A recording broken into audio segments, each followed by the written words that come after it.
Hello and welcome to Experiencing Love. I'm your host, Philip Jocks, and I'm so glad that you're here. So, if you're here live, welcome. This is definitely something way outside my comfort zone. I tried this once a couple weeks back, and I didn't love it because the quality of doing this show live was lower than I wanted it to be. The video was all choppy, and I put the idea on the back burner, and I didn't want to push this, at least not yet. For those of you that aren't watching this live and are maybe listening to the podcast or you're reading this as a blog, welcome to you as well. I'm so glad that you've stuck with me on my previous platforms. And if you enjoy a more live and raw experience, one where I don't edit out the mistakes and make it flow more smoothly, come join me on YouTube and check out what it's like. I'm learning and definitely getting flustered, and that's fine because this is just one way that I'm seeking discomfort. Yesterday, I spoke a little bit about how in order for me to grow, in order for me to start inching towards the next level of my life, I need to embrace seeking discomfort more. I need to become more uncomfortable because for the past few weeks, I've been too comfortable. Growth doesn't happen in our comfort zone. It happens by expanding our comfort zone. So I knew I had to do this. I knew I had to figure this out. And as far as I'm aware, it's already going much better than the last time I tried this. The last time I streamed, I was having issues with the video. I'm now seeing that there's no issues with the video, and I think the issues had to do with trying to do too much all at once. I believe I was trying to stream on both YouTube and Twitch at the same time, while also recording my audio separately. Right now I'm doing only YouTube, and that feels right for me right now, and maybe one day I'll be able to do more streaming on Twitch. For now, while I have still my older laptop that could only handle so much, I'm going to stick with YouTube and see what that does for me. So here I am, here we are. I don't have much planned on what to say because usually I record these at the end of my night. And I do that after experiencing a full day of life, of what I have, and I speak on that. I speak on what I've been thinking about throughout the day. Now, admittedly, because I was a little bit more nervous to do this, I didn't start the stream at night. I instead did it as soon as I woke up in the morning because I believe that there'd be less people to watch this live. And so I haven't experienced much of the day, and I'm truly just speaking from my heart. I'm just speaking to speak right now, but I know that when I speak from that place, eventually I reach this mode I call heart mode, and what feels most important for me to say just ends up coming out. So I may as well just speak a little bit more on seeking discomfort, really, because that's why I'm here and that's why I'm doing what I'm doing. And just the term seek discomfort plays such a crazy role in my mind and in my story, and so it feels full circle to come back to this idea. There's so many ways to say seek discomfort. You could say embrace the uncomfortable, be more uncomfortable, step out of your comfort zone. But the word seek discomfort reminds me of the brand that the YouTube channel Yes Theory created many years ago. I haven't really been a consumer of their content for a long time now. Every once in a while I'll watch a video. There's a time in my life where I would watch every single video that I could get my hands on. This was just around 2019, 2020, and I would watch a lot of their videos, and it inspired me to seek discomfort in my own life.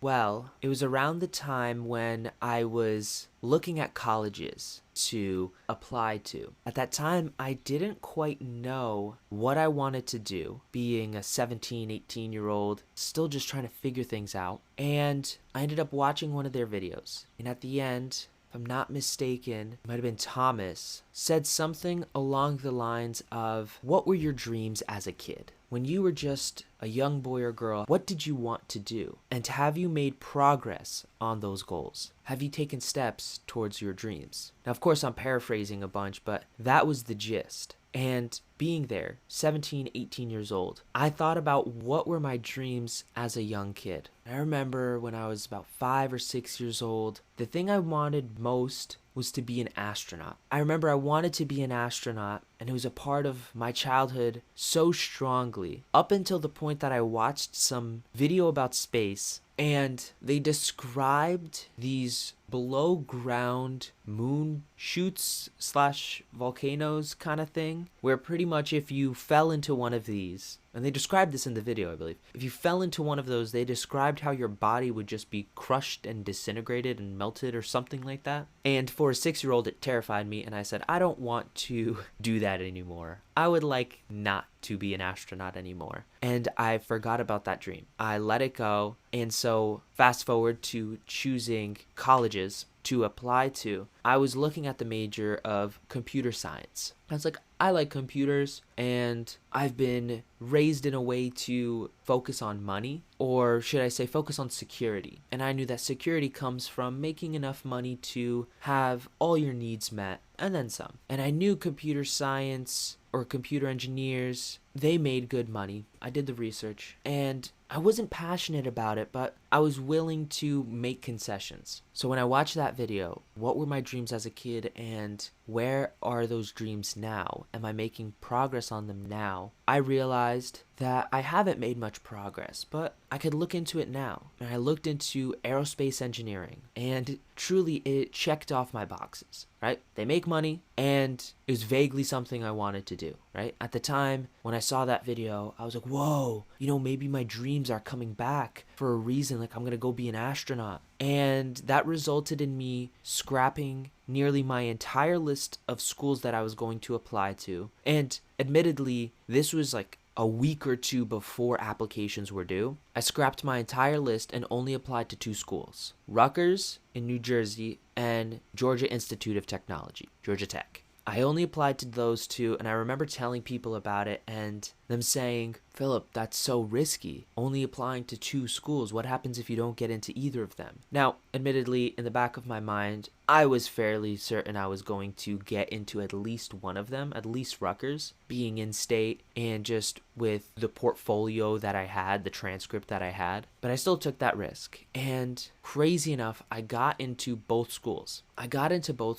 And Georgia Tech was especially a surprise because Georgia Tech at the time was ranked 2 or 3, maybe 4 in the nation for undergraduate aerospace engineering. Just above it may have been MIT and maybe Caltech, or someplace in California. I don't quite remember now. And I went to Georgia Tech because we'll call it another God wink. We'll call it another coincidence that wasn't a coincidence. It just so happened to be the same price as going to Rutgers. And I knew I wanted that experience of going out of state and doing something different. And so that just started that part of my journey. Simply seeing a video from the creators of the Seek Discomfort brand to follow my dreams led me to where I am now. Because going to school in Georgia had so many more steps that influenced my life, where I went, had a really tough time, really got in touch with my faith. I was a very involved member of the campus Catholic Center. From there, I made a bunch of incredible friends, playing volleyball, playing ultimate frisbee, just being active, having fun. And then I studied abroad. And studying abroad in Ireland was such an incredible experience. And I learned such a pivotal lesson for myself, which was, at that point, I was then doing my major classes. And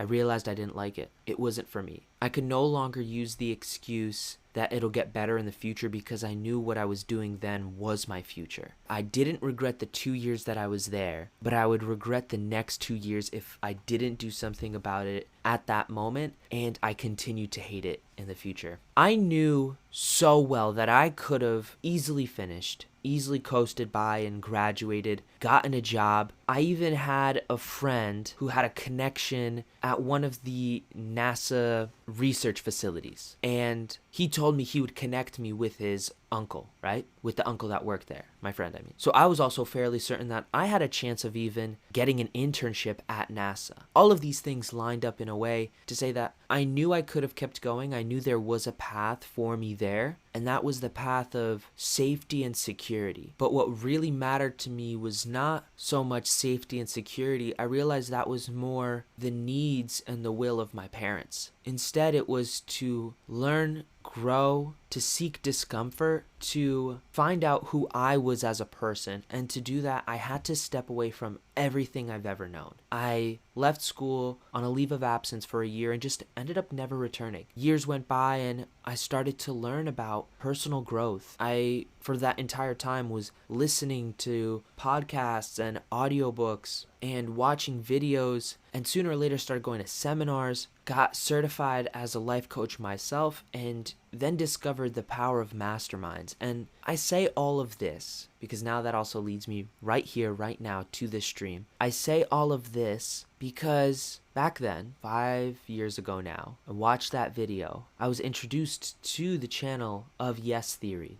saying yes to the things that make you uncomfortable, to seeking discomfort in your life to grow. I see that single video as one of the biggest turning points in my life. Not because the outcome was that life-changing, but because it put me on a path that I otherwise might not have had all of the lessons that I've had so far. I definitely would have had other lessons, but the point is, those other lessons weren't meant for me. I like to see it as the lessons that I've experienced are the ones that I'm meant to experience. Everything happens for a reason. It's number one on my tenets, my beliefs, my core principles. I recently looked up the definition of tenet, and it pretty much is a belief or principle, or one of the core beliefs or principles in a philosophy. And so I asked myself, what is this philosophy? And to have some fun alliteration, I pretty much just said the philosophy of Philip, because I know this is more internal than for anybody else. Like, I don't expect people to embrace the philosophy of Philip, but it is something that